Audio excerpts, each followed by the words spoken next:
Good news! Tuloy na ang laban sa Japan. Jerry Peñalosa at Yao News Japan. Pinarakas na ang kapanatagan ng mga Filipino fans. Isang malaking relief para sa boxing world, partikular na sa mga Pilipinong tagahanga matapos kumpirmahin ng boxing legend at promoter na si Jerry Peñalosa na tuloy na ang nakatagdang bakbakan sa Japan ngayong darating na June 6, 2026. Ito ay sa kabila ng mga naglalakiang kontrobersiya at chismis na posibleng makansela ang buong event dahil sa biglaang pag-atras ng major sponsor nito. Sa kanyang opisyal na social media account, nagpost si Peñalosa na isang mensahe na nagbigay ng matinding kumpiyansa sa publiko. See you in Japan, training camp in full force, only 2 weeks till lights out.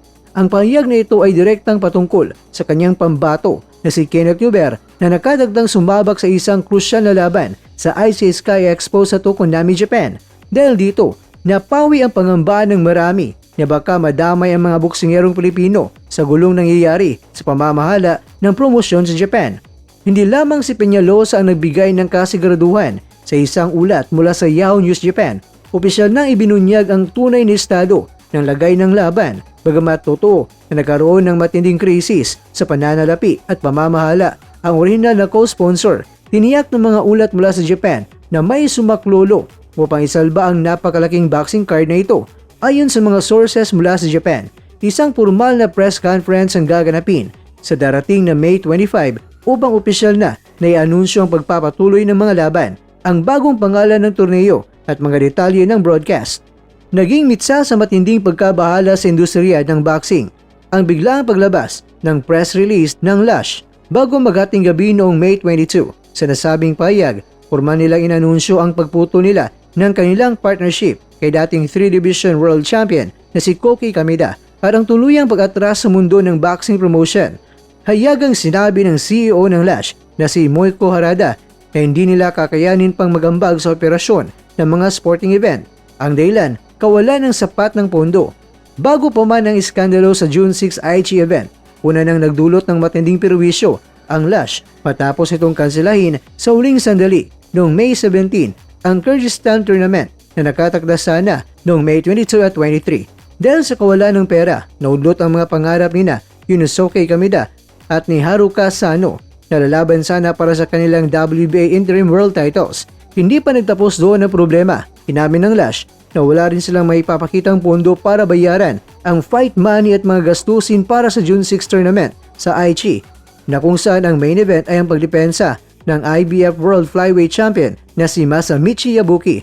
Ito ay higit pa sa pagiging walang pananagutan ang naging reaksyon ng ilang boxing analyst, isang malaking pambabastos umano sa mga boksingero na itataya ang kanilang buhay sa loob ng ring ang biglaang pag-iwan sa ere patapos pumirma ng mga kontrata at makakuha ng approval mula sa mga world sanctioning bodies tulad ng IBF at WBA. Sa gitna ng madilim na senaryo na kung saan iniwan ng Lush ang Kameda Promotions, pumasok ang dambuhalang streaming platform na ABEMA bilang isang savior o tagapagligtas. Ang ABEMA mga kwento ay matagal nang katuwang ni Kameda mula pa noong inulunsad ang 3-150 fight at nagpasya na sumugal at bunduhan ng event upang matiyak na mapanood ng mga boxing fans ang lahat ng nakalinyang laban. Mapapanood ang buong event mga kwento ngayong June 6 ng live sa ABEMA, ngunit may isang malaking pagbabago.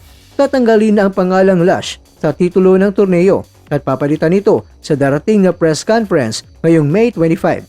Bagamat bayani ang tingin ngayon kay Kameda dahil sinugal niya ang kanyang karera para matuloy ang laban kahit abonado siya, hindi ganoon kadaling burahin ang kanyang pagkakamali. Maraming mga kritiko ang bumatiko sa kanyang kakulangan sa pag-aanalisa ng piliin niya na kasosyo ang Lush. Ang Lush ay kilala sa paghalo ng boxing sa gourmet food trucks at mga music concert sa pagitan ng mga round, gaya ng pagpapatugtog ng rap unit ng Munyo Sode.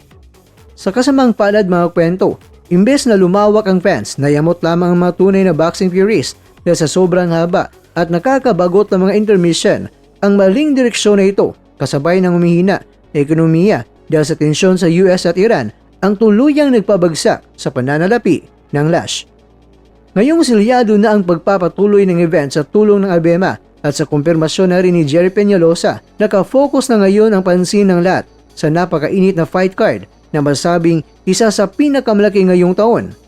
Nangunguna sa listahan ng mga abangan nating mga Pilipino ay si Kenneth Yuber, ang undefeated bantamweight star na hawak ni Peñalosa. Si Llubert ay nakatagtang humarap sa isang eliminator fight para sa IBF bantamweight title laban yan sa mapanganib at wala rin talo na si Michael Angeletti ng Estados Unidos sa bansang Japan. Bansag kay Llubert ng mga lokal na fans ay the next Manny Pacquiao dahil sa kanyang walang humpay na agresibong estilo at pamatay na kaliwa. At ayon kay Peñalosa, nasa 100% full force na ang kanilang training camp at handang-handa na silang iuwi ang tagumpay. Mga kakwento, lahat ng buksingero kabilang ang mapambato ng Pilipinas ay formal nang nakipag-ugnayan kay Kameda at sa Abema at tapos na ang lahat ng pagsasaayos para sa gabi ng tapatan. Isang patunay na walang makakapigil sa bagsik ng kamaong Pilipino. Kaya naman, good luck sa paparating ng mga laban nyo. Laban Pilipinas, ipamalas ang tunay na lakas.